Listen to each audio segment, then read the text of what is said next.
Yo, everybody. Welcome to Off Panel, a weekly interview podcast about all things comics, brought to you by Sketch.com. I'm your host, David Harper, and this week's guest is the artist of comics like The Unbeatable Squirrel Girl, Assassination, and the upcoming Dracula motherfucker at Image Comics. It's Erica Henderson. Thanks for coming on, Erica. Yeah, no problem. It's nice hearing those credentials. It's good that every single thing is completely different than the one before it. You know, that was literally going to be a question I brought up because it's really interesting looking at the things you've done because, as you said, everything is completely different. It's like there's two options. You either have really eclectic tastes or you're like deliberately moving away from everything you previously did. I don't know which one it is. It's not on purpose, not totally on purpose, because I did do Squirrel Girl and Jughead at the same time. Right. So those fit together. And so for Assassination, there was some desire to do something different, but also I do like that stuff. And also Kyle and I had been talking about doing a project together for 6 years. So how much of that is me purposely moving away and how much of that is just this thing we've been talking about for 6 years that I already wanted to do? Well, yeah, and that is the interesting thing, because it's like, you know, you could like actually make an argument that your stuff has kind of progressively become increasingly adult as you went along. Because like the first thing I ever read from you was Subatomic Party Girls with, you know, Chris Sims and Chad Bowers. And I don't even know, I mean, like, I'm trying to remember if that was technically all, well, God, well, that wasn't technically all ages, was it? I don't know. But either way, it was. I don't know. I think technically it was because it fell into that category, but also I don't know that it was meant for anyone young enough to not know who Seeger is. Right. You know? Yeah. But it is funny because it's like, I feel like Dracula motherfucker is like it's like you've progressively embraced the darkness within or something like that. That sounds overly dramatic, but when I was reading it, I was like, I feel like this is vaguely on vibe for you, and I don't even know why. It's not that I even know you that well to the point where I can determine what is or isn't on vibe, but it felt on vibe, and I don't know why. I think it's a lot of stuff that I often want to do, but I wind up not because I can't sacrifice storytelling for style. Sure. So part of me, like, I wanted to, if I'm going to do something like Assassination, have all these characters dressed in, like, the best clothes. But as I'm seeing them, like, no, half of these characters will not dress very well. Yeah. They can't. And so part of me really wants to go crazy on all of, like, the design stuff, but I know I can't. And with a vampire thing and a 70s thing, yeah, you can mix those two together. You can definitely go all out on design stuff. I feel like people in vampire stories just kind of have to look cool. I don't know why that is. It's just like there's always like a style to them. Either that or, I mean, it's not cool necessarily, but it's just like, I don't know. I guess eternal living pairs nicely with wanting to look well dressed. Is that a thing? I don't know. Like, I'd like to think that if I became a vampire, I would immediately dress nicer, but I don't know that's the case. I'm currently wearing a NBA Jam t-shirt and sweatpants. Like, if I was a vampire, would I be wearing a tuxedo right now? I don't know. I don't know. I think it's all. It's partly why I like the movie Near Dark, because while I enjoy the stylistic everything is too much aspect, I like that one's just, these people are lowlives because they have to hide all day and then they kind of kill people at night and then they hide again. That's kind of what it is. Yeah. And it really works for that. But I don't know. I think I like that for the exact opposite reason. I don't know. I like a lot of stuff, which is, I guess, part of what we're talking about. Yeah. I mean, I do think it's interesting, though, because so I posted, the 2 pages that I posted from Dracula Motherfucker in my recent article on Sketch that I ended up putting on Twitter as well. Immediately, one of the first responses was somebody was like, Reginald Vell Johnson, when they saw that. And I do think that's funny. I feel like that's like, in a weird way, like Reginald Vell Johnson feels like he's part of Assassination's world. And so I wonder if this is like slowly but surely like tethering this like Erica Henderson verse. Like you got your own little thing. It's all connected by Reginald Vell Johnson. I like that. I mean, he could definitely fit an assassination. Yeah. But here, I think it was just the script said it was a black cop, and he was like the only friendly cop in the whole thing. Not that there are a ton of cops, but he was the only one who was warm. Yeah. And that's my brain instantly went there. Yeah. I mean, that is like exactly his role in Die Hard. So, boom. Yeah. Well, I mean, I might as well do the spiel about Dracula Motherfucker. It's you and Alex de Campi, who's both writing and lettering. The solicit is, I'm going to do the whole spiel. All right, go for it. Vienna, 1889. Dracula's brides nail him to the bottom of his coffin. Los Angeles, 1974. An aging starlet decides to raise the stakes. Crime scene photographer Quincy Harker is the only man who knows knows it happened, but will anyone believe him before he gets his own chalk outline? And are Dracula's three brides there to help him or use him as bait? You know, it sounds like this is something that naturally fits your interests. I mean, you mentioned Near Dark. I'm guessing you didn't just watch Near Dark because, you know, you were preparing for this. I'm curious as to how this project came together. Was it like you and Alex talking about putting something together? Was it, you know, she came up with something and pitched you on it? What was the origin story of this? So this is something that I think neither of us normally does, but I guess she had thought of this story and wrote it and then emailed me out of the blue and said, "Here's a script. Are you interested?" And I read it and I said, yes. And then basically immediately we had some pitches out to a few places and Image came back pretty quick. And like within a week I was working on this book. Nothing happens like this. Nothing ever moves this quickly or works like this. In a way, it's a very boring story about bizarre circumstances. Have you told any other comic creators about this story? Well, we were just on War Rocket Ajax, so technically, I guess we've told a couple of comic creators about I was going to say they would. I feel like a lot of comic creators would hear that and then like they're like, "Oh, that's nice," and then go and like break something because they're like, "Why doesn't this happen to me?" Because that is fast. That is atypical. I mean, I will say it's easier with Image if, you know, two people who are somewhat established show up with a product. Mm-hmm. Like we didn't have my side of it yet, but there was already a script and I was ready to start working on it. Mm-hmm. So she comes to you with a script, you read it. Like, what was the immediate appeal? It just seemed like it would be cool and fun to work on. Like, one, I liked it. Right. If I don't like it, that's going to be hard. So that's the first thing. But it just felt like something that would be fun to draw. And it'd be fun to work in these styles. Like it was right around Christmas. So one of my presents to myself was a 70s fashion photography book, which I barely used. If I used it at all, I'm glad to have it. It was nice to look at. Yeah. I'm going to tell myself it influenced some things, but yeah, I think it was just something that was different for me. I wanted to do something that was horror. Mm-hmm. And there seemed to be a lot of opportunities to play with the art. Yeah. It's interesting because if you put it together around Christmas, and it was it was announced in March, like literally like right before the pandemic kind of came together. That is actually, I mean, were you done by the time it was announced? If I wasn't done, I was pretty close to done. Yeah. That's pretty amazing. That's quite the turnaround. But I am, so you wanted to do horror. Was it, I don't know. I mean, are you generally a horror / vampire like story fan? Is that something you're into? Or is this like more of that, I don't know. Counter programming feels like overly intense, but like, trying to like stretch your legs a little bit, trying to find something a little bit different, work some other muscles.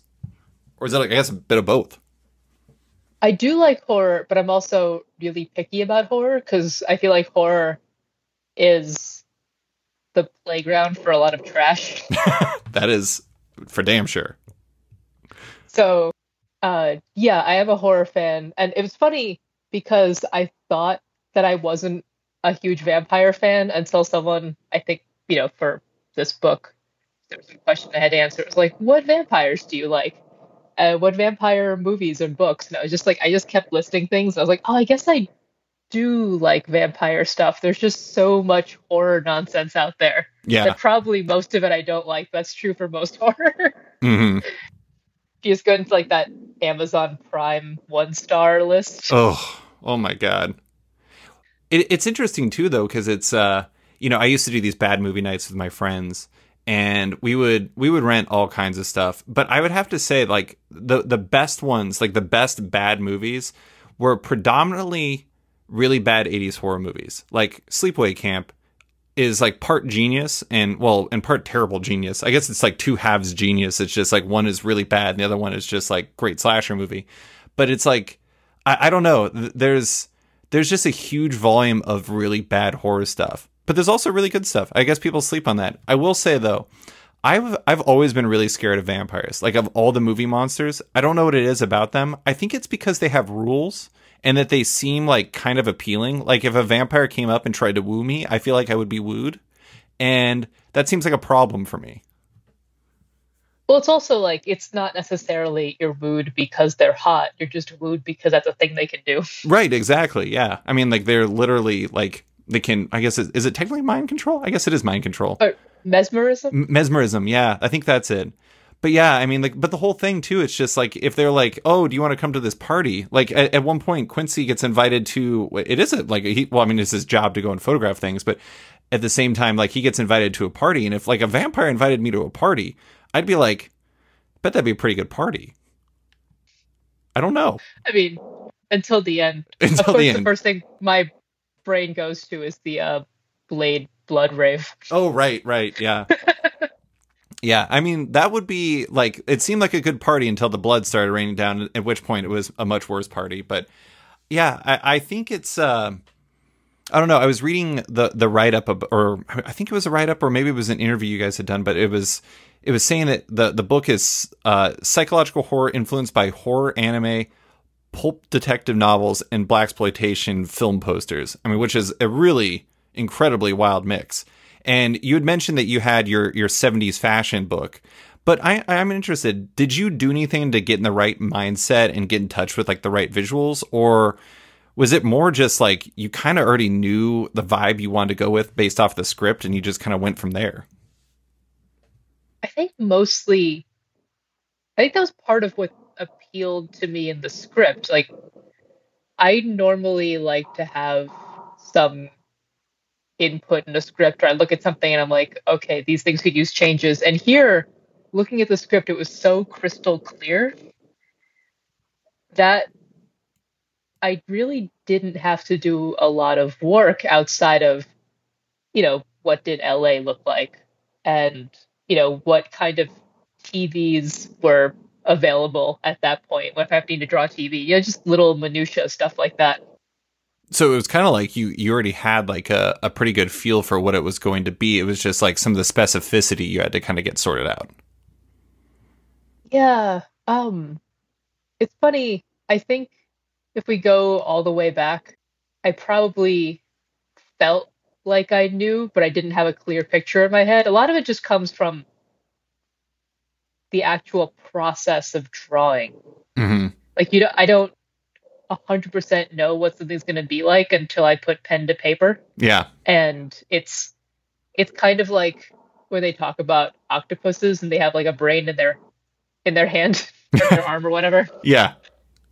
Like the main brain isn't necessarily connected to the hand brain, but eventually they figure it out.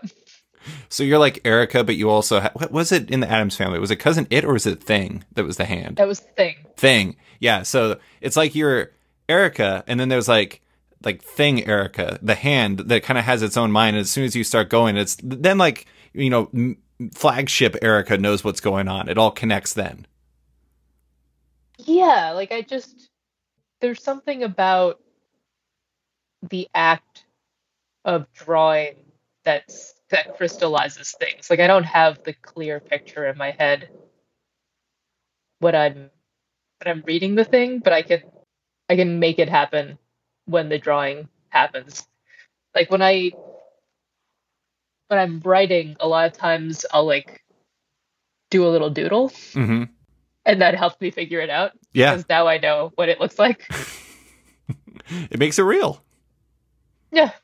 Well, I mean, that is really interesting. I do think that what I really enjoyed the write-up you had in like the back of the book that was kind of explaining how different working on Dracula Motherfucker is, because I mean, versus the other stuff that you've done, like, you know, Jughead single issue series, Unbeatable Squirrel single issue series, Assassinations single issue series, etc. And like, as you mentioned in the write-up, there's always ads to contend with. And so in like Dracula Motherfucker, which is like is it like 80 pages? I think it's like roughly about that length graphic novella. And it gets into, like, you don't have those ads to contend with. It's just straight book. And there was two things I thought were really interesting. You said that it allowed you to lay out your spreads, or lay out your pages as spreads instead of just straight single pages. And then also it allowed you to color as you went along. But I also think that, I don't know, those two things in concert with the fact that, you know, like you were saying, like you have Erica, figuring things out as you're going along and everything, and getting the feel for it. It seems like there was like maybe a little bit more planning going into it. I guess like you knew that you could approach things a little bit differently, but how did all of that change things for you and like open things up from a layout standpoint? Because I think, I mean, like Dracula, like one thing that's really weird is I'm reading it on an iPad. Like I don't have like the book version of it yet, so I don't even get to see like the two together necessarily. But you can, it just feels like it flows so well. It feels like it really kind of allowed you to do stuff that you weren't able to do before, but maybe wanted to. I think part of it too is that I've been thinking about flow a lot. In the fall, I did some more teaching, and you know, obviously that means that you have to break down how comics works to people, and I was trying to teach drawing comics to people who aren't artists. Sure. So I really had to go all the way down. Mm-hmm. And like right now I'm rewriting a script, and part of what I'm doing is like obsessively worrying about like where the page turn is. If a new scene starts, it's got to start an even number page. That's where the like that it's going to be a different spread. Mm-hmm. Things like that, and making little layout notes to myself to know that like, okay, these 3 panels are part of the same story beats. They're going to be in a row here. Just, it's the way I explained it before. I don't know if it's in the write-up there, is that you're reading images. So you have to put the images down in the same way that your brain has been taught to process text. Mm-hmm. And you have to trick the reader into following things a certain way without literally drawing little arrows. Yeah. So I have been focusing on that a lot more. The color stuff is something actually I got into more, because a lot of times when I would draw something and I would have an idea for what the color would be like as I'm drawing it, and then I would draw it and I would ink it and it was time to color it. And by that point, it feels like I've drawn this 3 times. Mm-hmm. And so I've kind of forgotten the creative side of the coloring part, which is a huge part of the storytelling. And so I just started dropping color over the roughs as I was doing them. And sometimes like the color was coming in before all of the rough lines were down. So it was like, all right, this is a new scene. This is the kind of color it needs to have to differentiate from the previous page, because we're somewhere else now. But it's always nighttime in this book. Mm-hmm. You need to know we're somewhere else. Well, and I do think that, you know, I'm going to use a specific example, and I apologize if you don't have a copy anywhere near you or anything like that, but there's this one scene that I really, really love, and it's when I'm trying, I don't feel like it's like too hardcore of a spoiler, but it's like, let's just say Quincy's in trouble, and one of the brides comes to, you know, save him.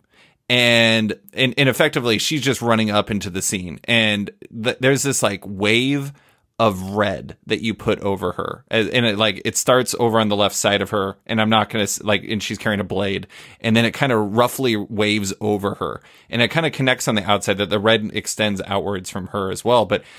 And there's just something about that, like, honestly, like when I was writing down notes as I was reading the book a second time, just so I could make sure that I was like, coming up with like coherent things to say to you.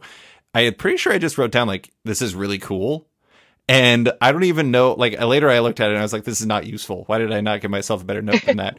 But at the same time, it's just like, there's something about that energy that, I don't know, it feels so raw, and it feels like it gives some urgency to the scene. It's a very unconventional choice.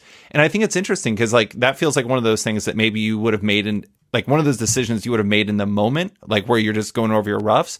But later on, you're just like, oh, do I really want to do that? You would have overthought it later on. I'm not trying to... Well, later on, I might have just done a straightforward coloring. But I'm looking at the roughs now, and actually the red, I got all of them in front of me in like thumbnails, appears 3 pages or 4 pages before that. So it's a scene that's lit by headlights. Oh, yeah. And then it's when Dracula shows up is when bits of red show up. And then the characters get drenched in red as he's overpowering them. And the red flows through his presence. And the slash is when someone's here to take care of Dracula. Oh, nice. So it's both like... it both has like an atmospheric feeling, but also a very like specific narrative feeling, like meaning.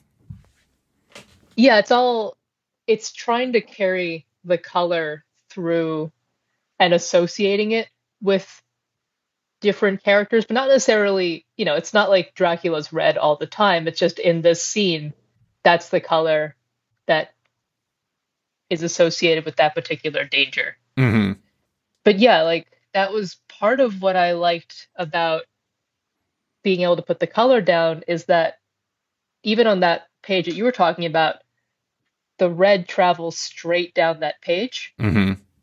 And if you're just looking at it, it's pretty clear. There's 3 panels in the page. They're on top of each other. You go, 1, 2, 3. But if you have that red that literally is a line going down the center, it moves it even more. And it was nice being able to put that in there, because part of me while I'm drawing it, I know that I want to make sure stuff like that is happening. And if I don't have to worry as much about the characters, in like certain poses pulling it through, I can have other elements doing it. It helps me knowing that it's there. Well, you don't have to connect the dots later, too. It's like previous Erica's helping future Erica right there. Yeah, I mean, like the page next to it, there's stuff where there's movement that's helping move it, but like the page before, it's still moments. And like still, they're all jump cuts on that page. And so it's nice being able to take 3 jump cuts and still have movement of the eye. Yeah.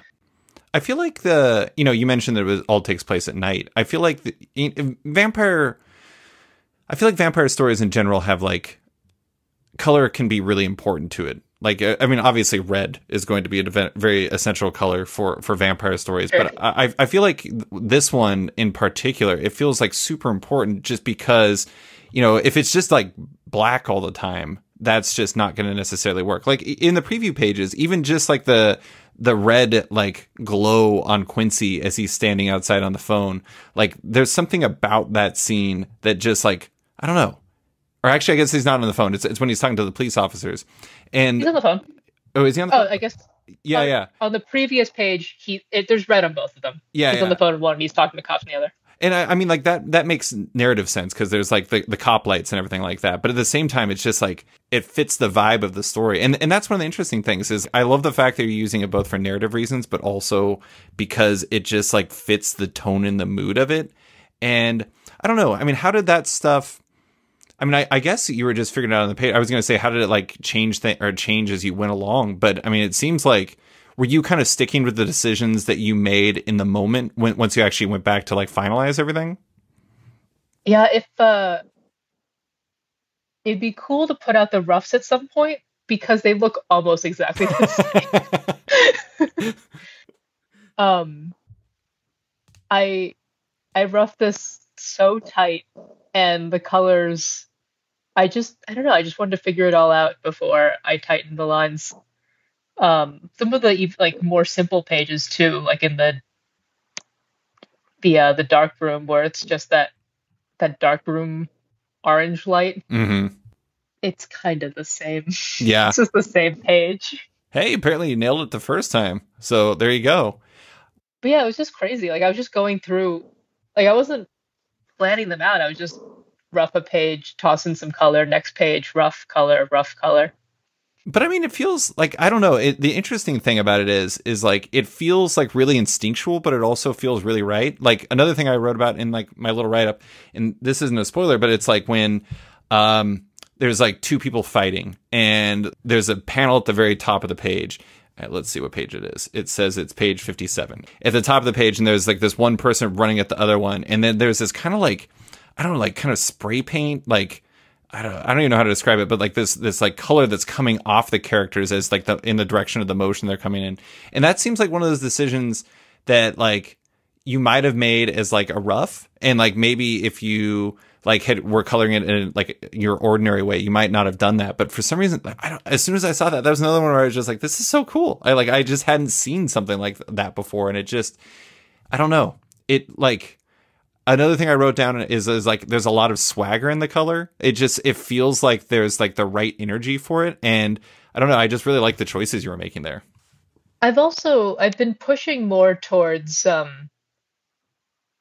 something I talk about a lot is I don't like how more and more animation and comics there's this kind of desire for realism Mm, because why? It's not real. right. Em- Embrace the fact that it's not real because otherwise just hire some actors. Yeah. I I don't think you get something better by trying to chase something that it's not. Hmm. And we can figure out the strengths that it has that you can't do as much in something real. Like these kinds of colors, you'd have to have someone really, really amazing to make them make sense Hmm. in real life. Like it would just be insane. Yeah. That would just be like a crazy person. And like there's like a few movies out there that do that kind of thing and they're really good. And then there's a bunch that try to do it. It's like, I don't know what I'm seeing. Why is this scene pink? But when you're dealing with unreality, you can just lean into it and people will accept it more readily than if you're dealing with real actors and real sets that are suddenly have like a bunch of like neon green gels on them.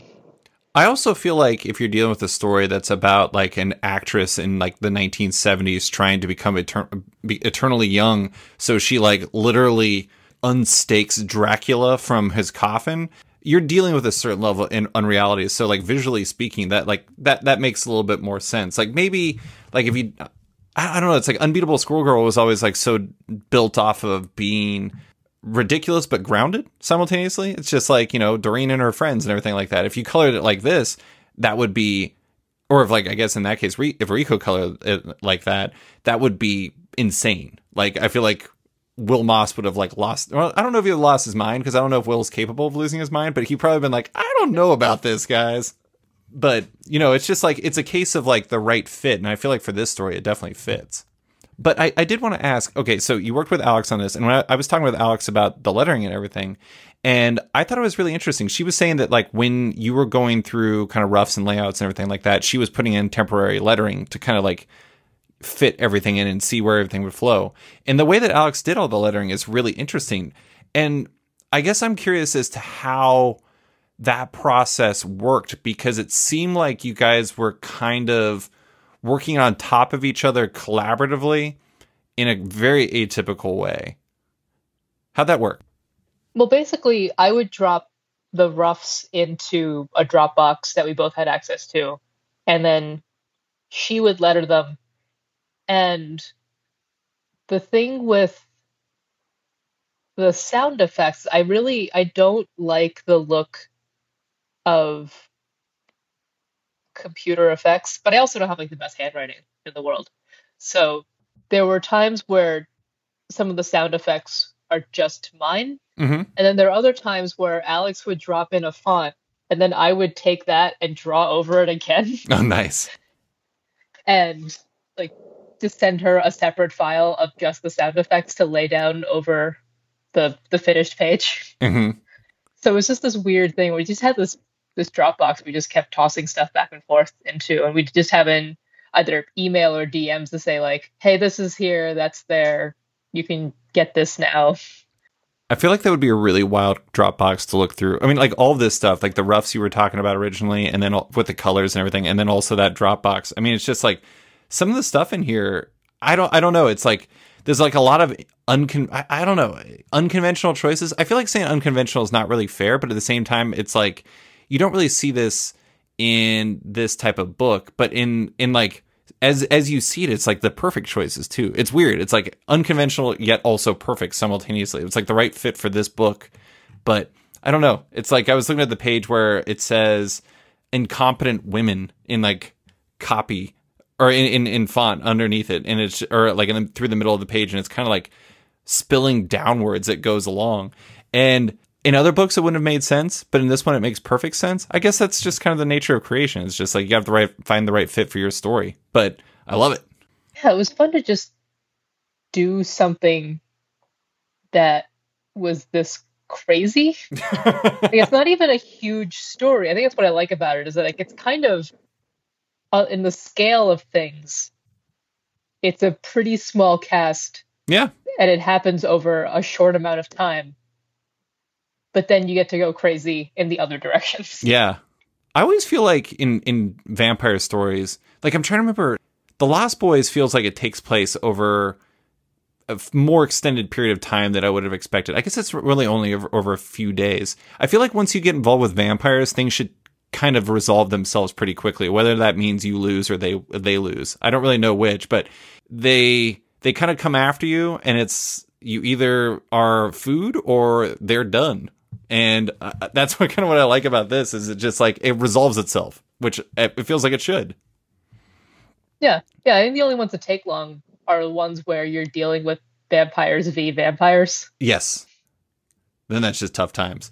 I do want to say, speaking of being able to do things your own way, your design of Dracula is outrageously awesome. It's so the eyes, like there's just a lot of eye action going on.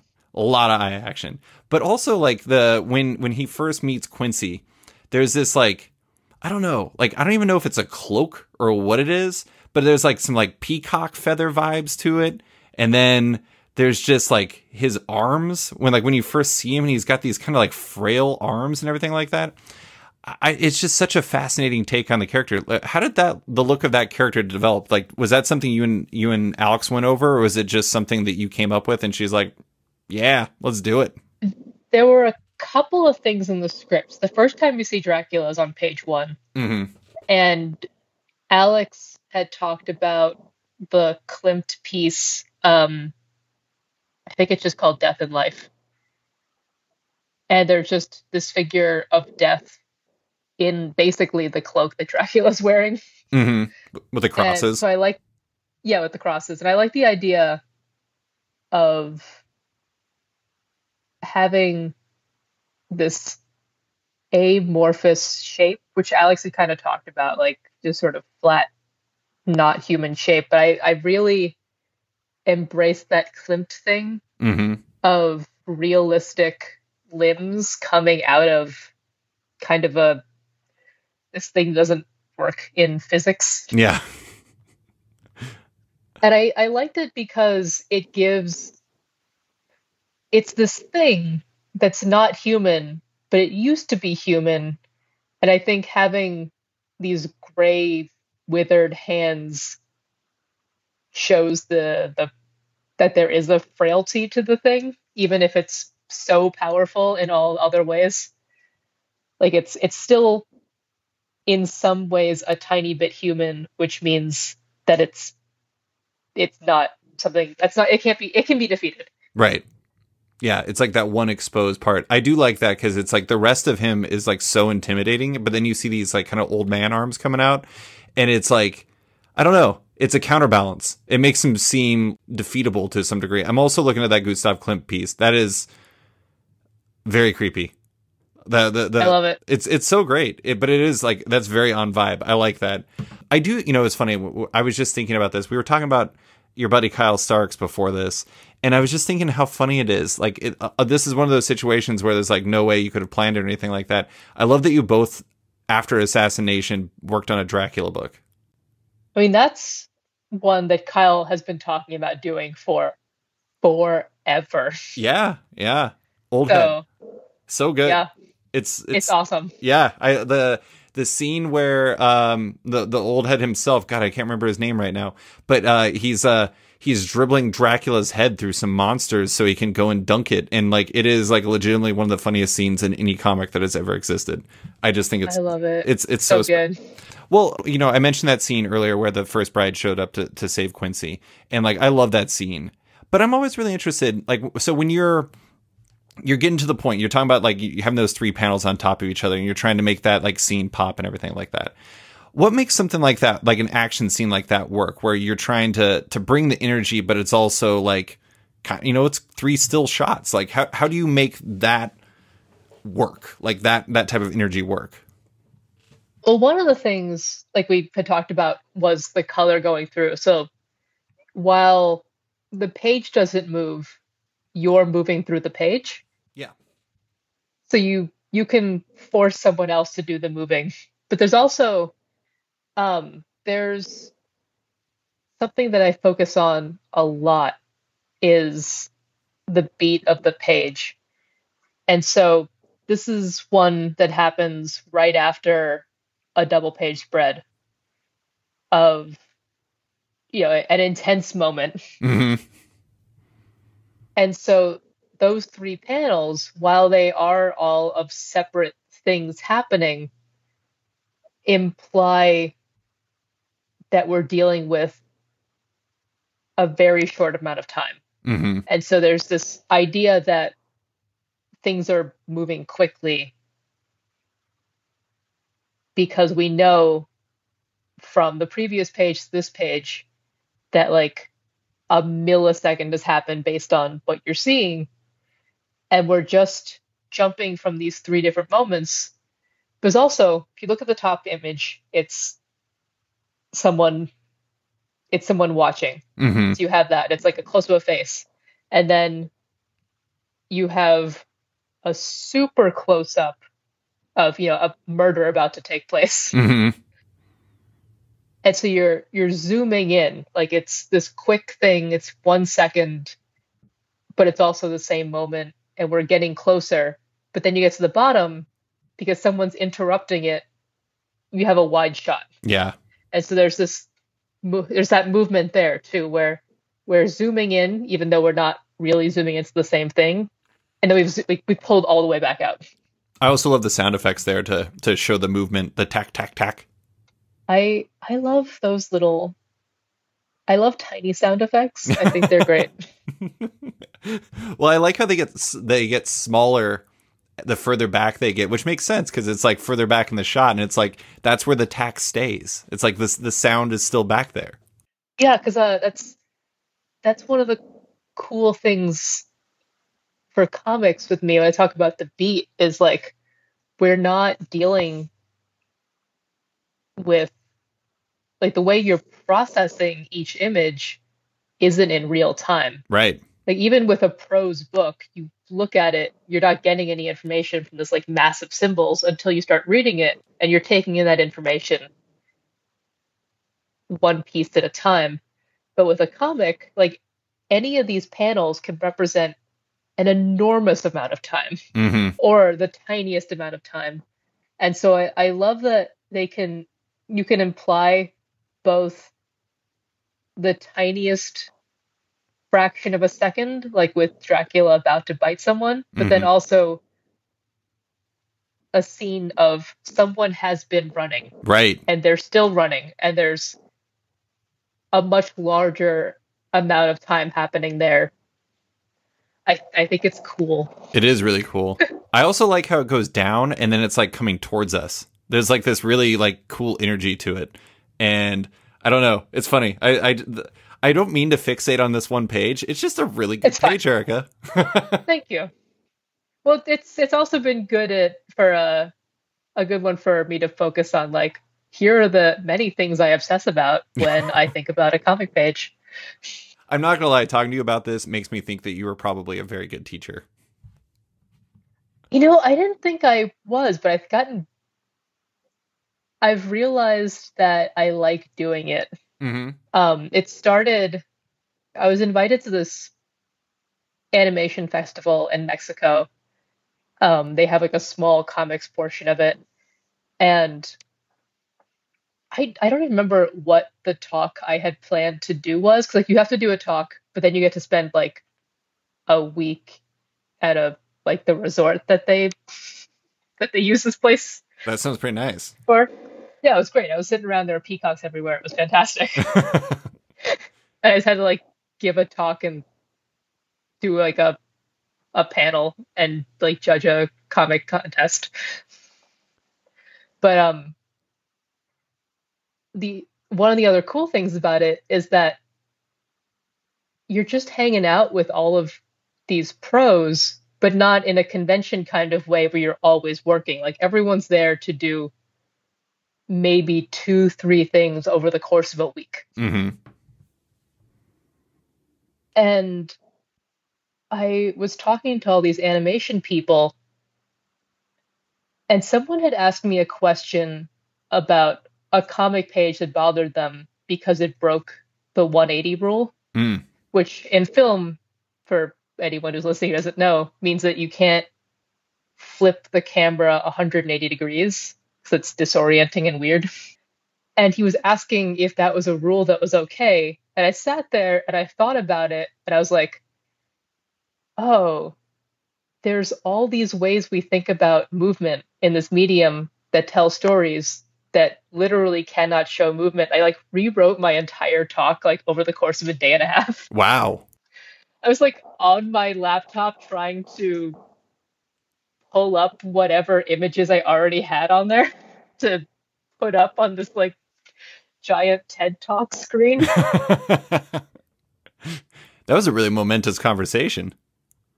It was great. It was just like I was delirious too, because I had just flown into Mexico, gotten some sleep, woke up, did a panel, and then was having lunch. Yeah. And then you had to completely redo your entire presentation. I probably didn't have to, but in that moment I was like, this needs to happen.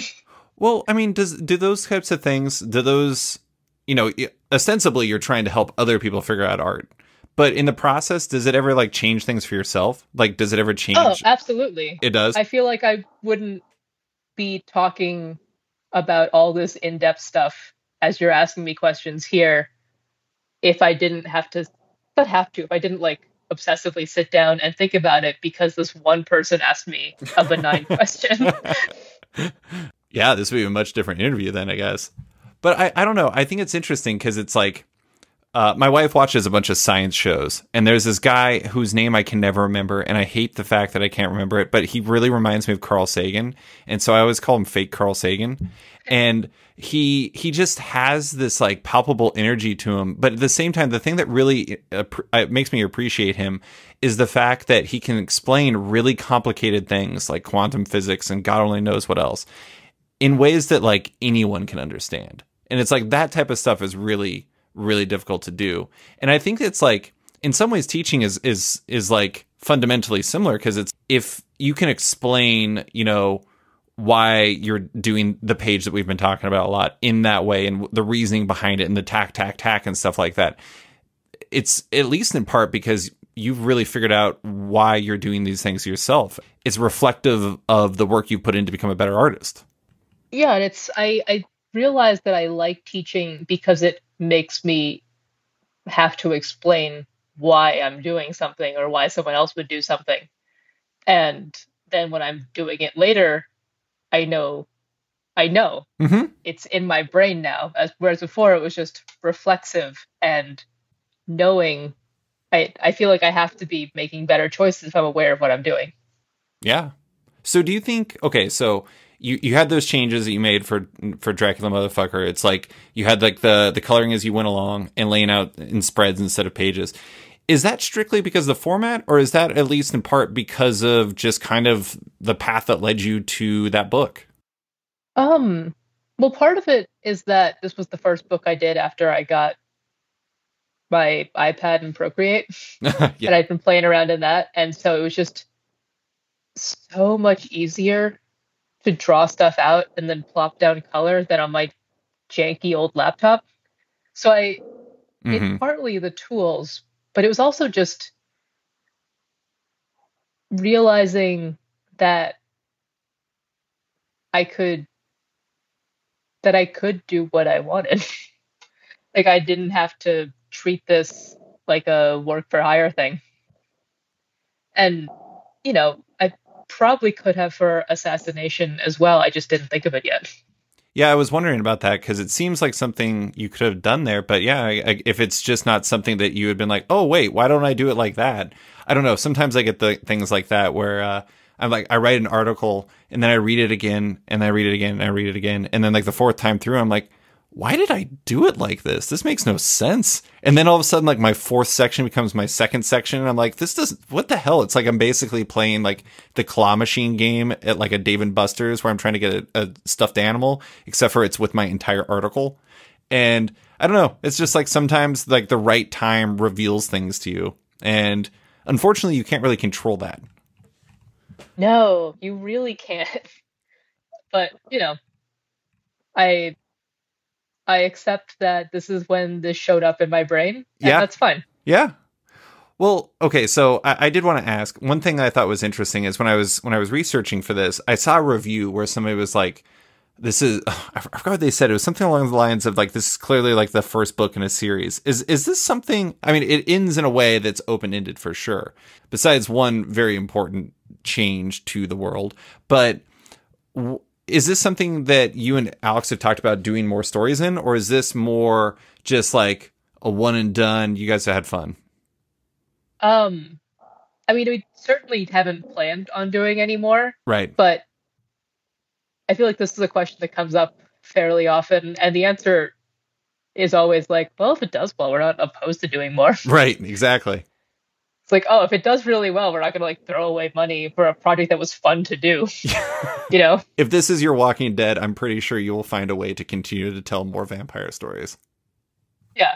Like there's I feel like most stories there's definitely things you can do afterwards. And this one it's left pretty open.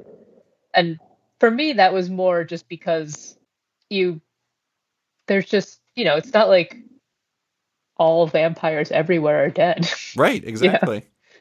And I think that would be an unsatisfying horror ending to be like, well, and now vampires are done. We fixed it.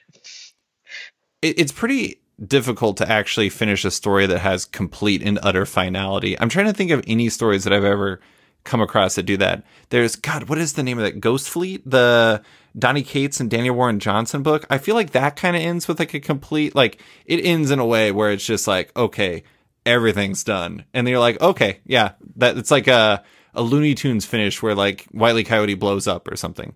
That's kind of, there's some finality to it. But most stories, it's just like you're not ending with everything that's ever been wrapped up. So the characters will still be there. So that makes sense. Yeah, like even did you watch the TV show Dark? No, I always hear really great things. Okay, well that's one where it was like at the end everything wraps up, but then even there's this question of like, but did it? Did it? Are you talking about the first season or the end of the third? Because the third season just came Oh, on, right? yeah, third season is the end of the show. Oh, it is? Okay. I mean, I'm saying like we were just talking about like maybe there's a way you can figure something else out, but it's pretty final. Yeah. And that's an example of one. But even there's just it ends on this note of, I guess things could still be bad. That's sort of what you want out of horror. Right. Right. It's like you're not really looking to have things be completely wrapped up. Like maybe this particular monster is dead, but the world still sucks. Yeah. I feel like most horror stories start as one thing, like literally like a one-time thing. It's like, I don't think when they made Friday the 13th, they thought they were like, didn't he go to space? Who went to space? Not Friday the 13th. Jason went to space. Oh, wait, Jason is Friday the 13th. Oh, sorry. You're thinking Nightmare on Elm Street. I was saying it and picturing something else because I don't know why. The hilarious thing is I was mixing up. I will always say the wrong one. I know. The funny thing is in my head, I was actually thinking that it was Leprechaun went to space, but Leprechaun went to the hood. Leprechaun does go to space. He goes to space? Oh, he does go to space. Why does the Leprechaun go to space? There's not going to be a pot of gold up there. That makes no sense. I haven't seen it, so I cannot confirm as to the position of his pot of gold in that movie. So Leprechaun is more based around a single piece of gold. Oh, right. So somebody packs it to space? I don't remember because I feel like with that series, as it goes on, so it's trying to do horror comedy, it just kind of gets more and more like sexist and racist. Oh, yeah, I'm sure it does. And I think that one had like a big dash of transphobia as well. Oh, I was like, why am I still watching these? I think I only watched the first one, but then I just kept seeing the titles, and I'm like, what is happening here? Like, he's in the hood? Yeah, he's in stick space? to the first one. Yeah, exactly. Well, okay, so I did want to ask about, like, the change. So you didn't make these changes in Assassination because it didn't, really occur to you yet. You've made these changes here. I'm interested if, like, what you've taken away from this, because it seems like, in a lot of ways, Dracula Motherfucker has been a pretty, like, I don't know if formative is the right word, because that sounds more like you're in like a coming of age comedy, but like, did working in like the graphic novel format and working in this sort of way shift the way that you're thinking about like the types of projects you take on going forward, but also how you approach them? Like, are these lasting changes? They probably are. Chances are, so I do have like 2 projects I've already. Have I signed contracts for both? Yes, I've signed both contracts. Well, didn't you had like a book with Brandon Montclair that was announced, like a graphic novel series or something was announced a couple years ago or something. I don't even know how book market books work, but I'm sure you have plenty going on. So that book is not happening, but I still have my contract with Penguin, and a different book is happening. Oh, nice. So that's why that's taken so long. Mm-hmm. So there are things that you might carry forward. Yeah, so that's actually the book that I'm working on right now, doing rewrites on. And are you writing and drawing that one?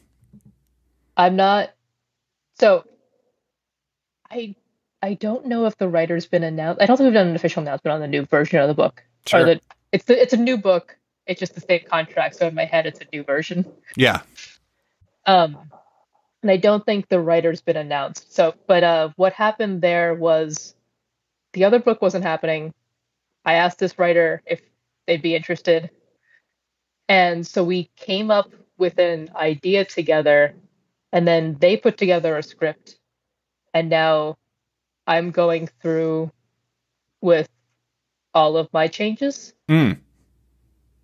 which has just turned into a rewrite. Because at first it was just notes, and then I was like, well, if these changes are happening, that affects everything. Right. So I guess this is what I'm doing now. Yeah. Which is crazy because I think during quarantine, I've done the most writing I ever have, and like 2 of those things were 6-page stories. It was the Harley Quinn Black, White, and Red, and I'm doing a story for the next Smut Peddler anthology, and now I'm working on like a 150-page book. That is quite the upgrade. 150. Yeah, Trial by Fire. Yeah, I mean, it's 6, but one of those 6 is like basically a porn story, so yeah, it barely counts as writing. Well, I do think, I wrote about this in my write-up on the book and everything, and I think it's interesting because graphic novels, like Dracula Motherfucker, just feels like it fit you, and I don't mean in like the style and like in like the format and like what it allowed you to do, and I just think that's really interesting. It's like I never really thought a format would change things so much. And it sounds like it's a little column A, column B of, the format, but also like you just realize that this is a thing you could do. But it is really interesting, like how like significant that change could be going forward, because it's like, I don't know, it feels like it really like opened things up for you and also like brought a lot of energy that you weren't lacking before, but now it's just like there's like a different level. It's like, I was very dramatic in my write up, but it really does feel like you leveled up, and I think that's an awesome thing, because you just figured something else out. Yeah, I'm excited to see where this keeps going. And yeah, the next two things are both graphic novels. Outside of like little stuff like that Harley Quinn story I just did, and I'm doing some smaller art jobs here and there. I might be doing a Halloween comic for my Patreon, but we'll see if I go insane rewriting this other book. Maybe you'll need the Patreon comic just so you can maintain your sanity. Maybe. That was one that I actually wrote for. I was asked to write a one-issue story for a Skybound horror anthology. And it was one where it was kind of a slow burn that leads to like one big horrific moment at the end. And they were like, we can't do this ending. And I was like, well, that's the only part I care about. So now you want to bring it to life on your Patreon?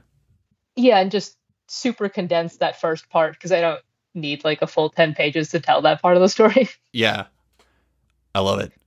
Well, okay, I want to close with a couple things related to the quarantine world and everything like that. And it sounds like you kind of have your next steps figured out. You have 2 graphic novels, and like one of them involving like a significant rewrite and everything like that. But have you, like, during all of this, with like all the uncertainty that's going on, has that like made you rethink your approach on anything, as far as maybe having a graphic novel project because it's such a significant thing, as opposed to like, a single issue series that could be X size, but also it could be Y size.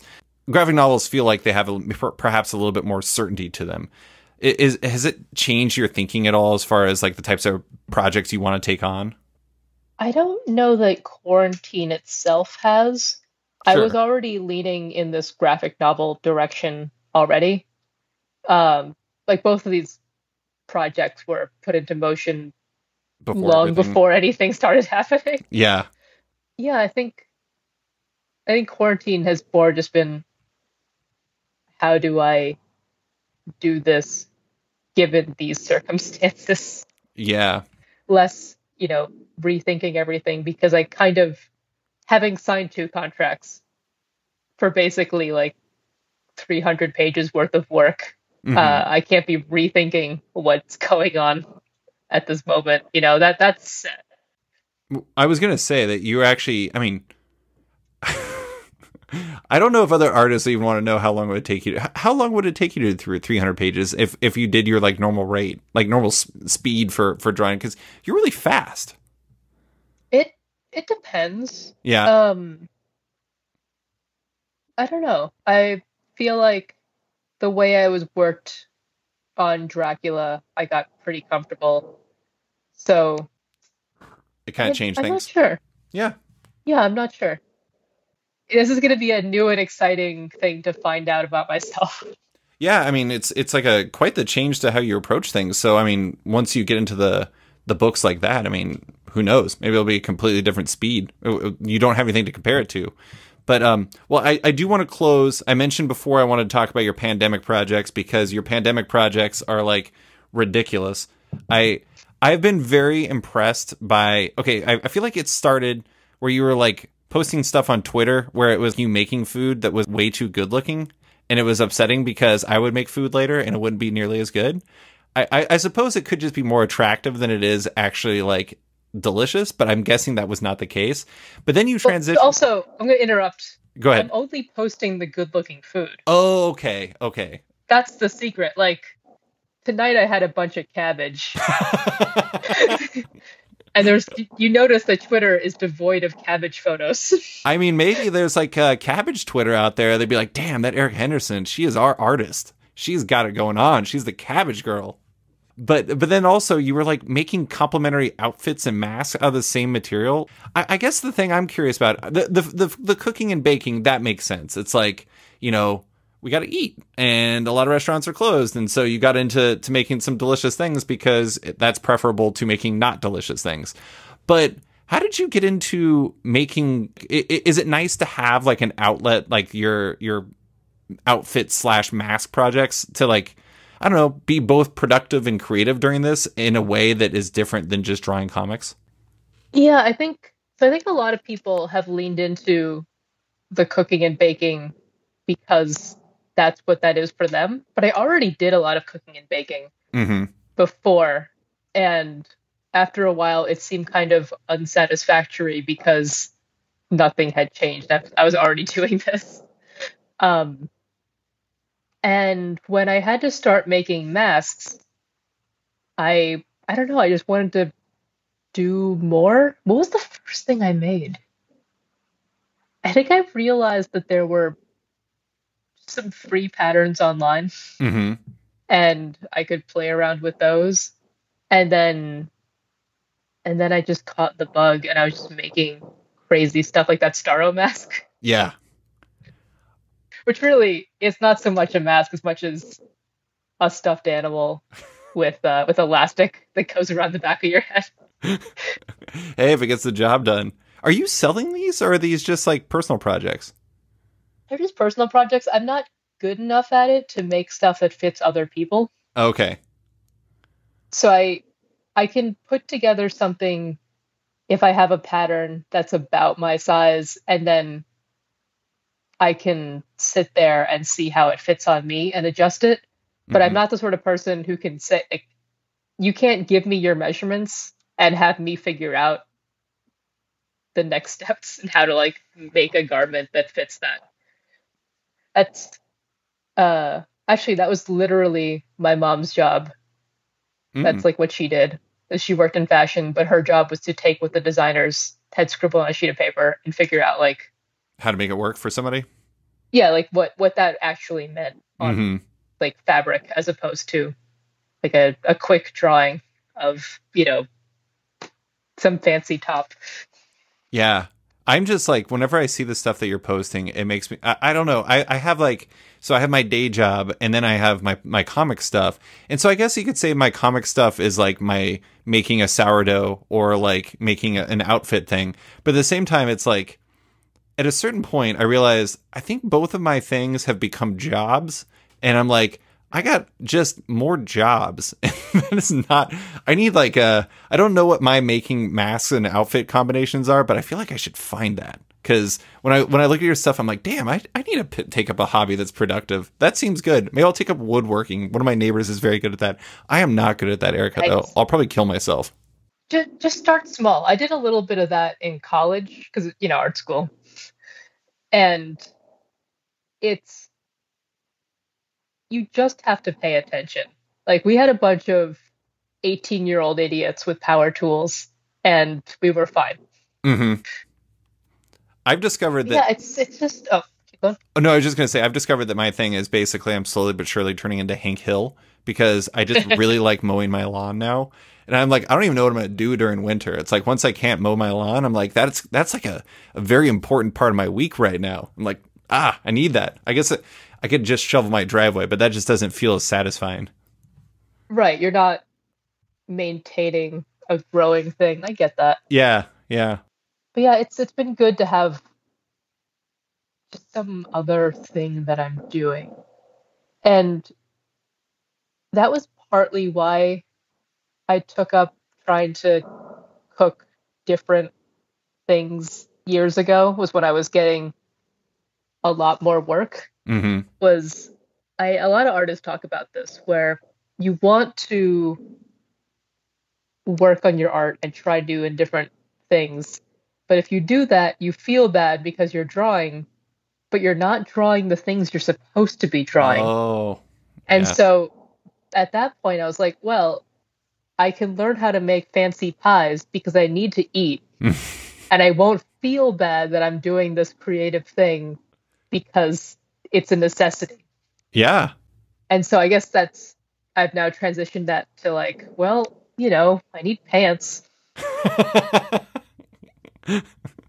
Oh man, yeah, all of your stuff is like both creative and productive, which is really like that's the sweet spot right there. Now I just want to go bake a pie. Maybe I need to bake a pie. I'm gonna start with baking a pie. Woodworking can come later. But Erica, that is all I have for you. Thank you so much for coming on to talk about your art, Dracula motherfucker, and pies. I appreciate you taking the time. No problem. It's always fun. Thanks for listening to this week's episode of Off Panel with writer-artist Erica Henderson. You can find her on Twitter at EricaFails and her work in the upcoming Dracula Motherfucker at Image Comics on October 14th. As a heads up, Off Panel is once again brought to you by Sketch.com. Check out the new version of the site and consider subscribing for access to all the site's content and its members-only forum. If you're a fan of Off Panel, make sure to check it out on Patreon. If you back the show on there, you not only support it, but you get early access to each week's podcast, access to weekly content, and more. Also, don't forget to subscribe to Off Panel on iTunes or Spotify and give the show a rating or review while you're at it. You can find Off Panel and Sketched on social media by liking it on Facebook /Sketched. That's SKTCHD. Follow on Twitter and Instagram at @SketchComic or following me at @SliceFriedGold. Big thanks to all my existing patrons, including SB, Antonio Offen, Nick Bennett, Daniel Whitfield, Scotty Young, Susanna Polo, Jeff Weir, Reed Hinckley Barnes, Mario Tiambang, AbductedTheComic.com, Andrew Carita, Matt Mahoney, Charlie Chu, Stefan Hall, Pensacola Pop Comics, Kim Eslin, Philip Naira, Christian Shelton, Kenny Porter, Chris Petrella, Torrin Grunbeck, Fuzz Bubbles, Christopher Todd, Transmitter Down, Waltz Comics and Books, Carl Mizell, Danny Ollie, Paul Slates, Akil Wilson, Alex Demetriopoulos, Terry Dodson, Liana Kingus, Keegan Ray, Milton Lawson, Wesley Gift, Sean Kirkham, Harry Small, Alistair Ross, Julio Anta, Brett A. Schmidt, Jason Goodmanson, Paul Ryanwan, Vita Ayala, Tara Ferguson, Dave Slusher, WMQ Comics, Akil, Kokachi, Phil White, Sean Pinello, Ken Heidelman, Philip Seavey, Al Ewing, Ryan Alcock, Nick Michelin, David Kelly, Rob Wilson IV, Nick Plato, Owen McCready, Brendan Fletcher, Gary Maloney, Jonathan Nielsen, Matthew Groom, Jason Assey, Adam Bogart, Xavier Files, Matthew Taylor, Nick Patera, Jacob Sorelli, Ford Gilmore, David Brawley, Nick Hall, Bjorn Basin, John Hendricks, Steve Anderson, Ian Maxfield, Cliff Chang, Benjamin Chipper, Carl McMahon, Chris Palmer, Scott McGovern, Nathan Fairbairn, Kat McKenzie, Adam Heifel, Fiona Staples, Chris Allred, Mark Abnett, Mike Murphy, Michael Shirley, Tom Barnett, Jim Demonacos, Norbert, Nick Lowe, James Kaplan, and Mission Comics and Art in San Francisco. You guys are all the best. A quick thanks to Upright T-Rex Music, who wrote and performed Off Panel's theme song just for the show. Check out their music on Spotify because it's completely delightful. Thanks for listening and tune in next week for another episode.